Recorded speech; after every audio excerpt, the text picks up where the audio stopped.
Cette semaine, c'est Jenny du restaurant Mimi Cube à Aubange qui nous accueille dans sa cuisine. 4e recette de la semaine. Et là, on va s'attaquer donc à un boudin blanc.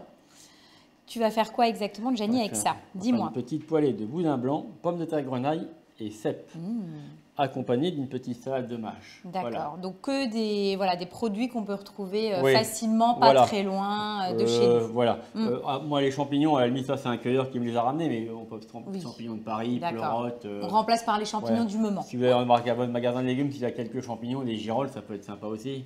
Voilà. On commence par quoi, Jenny? Dis-moi. On va tailler le boudin. D'accord, donc ça c'est un boudin blanc que tu as trouvé tout simplement. Dans chez le boucher, voilà, tranquillement. Dans les grandes surfaces, ils vendent des boudins blancs qui sont relativement honorables, je trouve. Voilà. Donc toi, pourquoi tu es parti plutôt sur un boudin blanc qu'un boudin noir? Enfin, en gros, c'était comme ça. J'ai une préférence, moi, sur le boudin blanc. C'est un peu mon enfance, le boudin blanc, donc voilà, j'ai trouvé ça... Donc là, c'est une recette qui te fait écho à tes jeunes années. À mes jeunes années, c'était hier. Donc là, tu vas faire fondre du beurre et on va tout simplement le poêler. Voilà, 4-5 pommes de terre. D'accord, donc ça, c'est des petites pommes de terre que tu as, quoi, des grenailles? Oui, des grenailles. Ça donc que tu as cuit à l'eau, que tu as gentiment épluché. Voilà. Ton beurre est un peu fondu, tu rajoutes donc ton boudin que tu as coupé un petit peu à peu près de la dimension en tout cas des petites pommes de terre grenaille. Et là, tu veux quand même que ça prenne une coloration. Voilà, on va caraméliser un petit peu. Quand c'est un peu caramélisé, là, on ajoutera les cèpes. D'accord. Donc, c'est vraiment l'idée de la poêlée conviviale que tu te fais le soir. Tu as 2-3 produits, tac, tac, tac, tu les assembles. Voilà, sel, poivre, c'est tout. On ne met pas d'échalotes, parce qu'on fait une petite salade dans laquelle il y a déjà des D'accord. Donc, tu vas vraiment mettre que les 3 produits. Voilà, à la poêle. Après, on va les dresser sur l'assiette. D'accord. On posera la salade dessus. Elle fondra légèrement en même temps qu'on mange. Voilà, tout simplement. Donc, c'est vraiment, on fait dans la simplicité.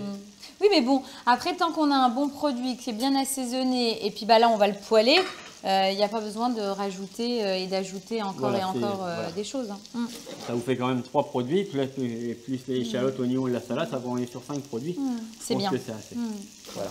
Donc là, au niveau de la cuisson, elles ont déjà pris une belle couleur. Ça te va?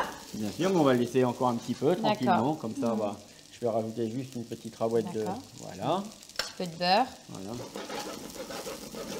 Voilà. Tout de suite, dès qu'on a une coloration, ça apporte vraiment de la gourmandise. Voilà, on va vous dire n'importe quoi, mais dès que tu as quelque chose qui est poêlé et qui est brillant avec le beurre, il y a cette notion de gourmandise qui arrive. Voilà.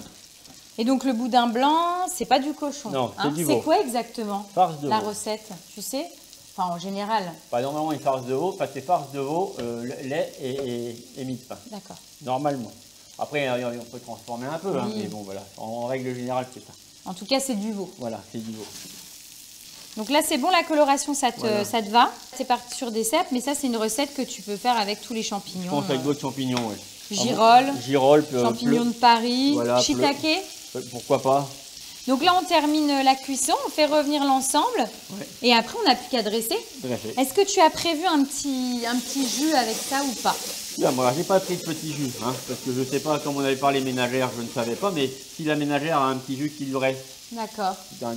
On peut le mettre et le servir avec. De lapin, quand le plat est dressé, elle met 2-3 gouttes de jus de lapin ou de jus de viande déjà chauffé. Et ça sera parfait. Ça peut être pas mal du tout. Tenuous at best was all he had to say when pressed about the rest of it, the world that is. From Proto-Sanskrit Minoans to Proto-centric Lisboans, Greeks, Cypriots, and Hobbesites who hang around in Port Salat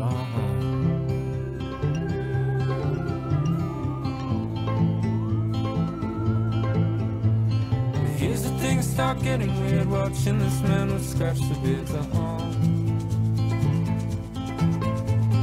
To the minds, the sharpen axes, brush up on the Uralics and taxes.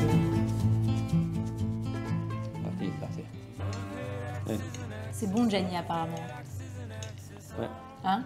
C'est réussi? Je trouve qu'il est sincèrement. Non, c'est très bon. Alors moi, j'en avais jamais mangé, pour être tout à fait honnête avec toi, du boudin blanc. Et c'est vraiment bon, c'est fondant. Et en même temps, avec les petites pommes de terre, c'est gourmand. Voilà, c'est tout ce que tu as pu nous faire cette semaine. C'est bon, c'est simple, on se fait plaisir. C'est authentique, c'est vrai. Donc vraiment, tester les recettes de Gianni les yeux fermés.